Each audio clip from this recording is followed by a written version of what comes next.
პირადი წელი 2. ეს არის მთვარის მფარველობის ქვეშ მყოფი წელი, ურთიერთობის გაშენების და დიპლომატიის წელი.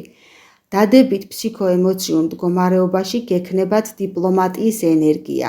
შეძლებთ ჰარმონიული ურთიერთობების გაშენებას, როგორც საქმიან, ასევე პირად ცხოვრებაში. არ მიიღოთ სერიოზული გადაწყვეტილებები ურთიერთობებთან დაკავშირებით. შესაძლებელია მოხდეს ურთიერთობების გაწყვეტა, თუ ადამიანი არის მინუსში. შესაძლებელია დეპრესიულობა. მთვარის ენერგია ახდენს გავლენას მთელი წლის მანძილზე.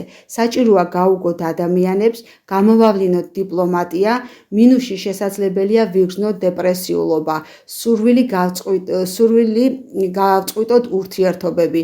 რეკომენდაცია ვისწავლოთ ურთიერთობების გაშენება, გაუგოთ ადამიანებს, ვიყოთ ფრთხილები ურთიერთობებში.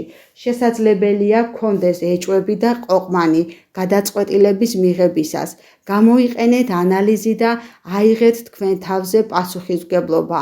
ამ წელიწადს უნდა განავითაროთ საკუთარ თავში სხვების გაგების უნარი. საჭიროა ოჯახური ურთიერთობების გამყარება, რადგან ხშირია პირადი 2 წელის დროს განქორწინებები.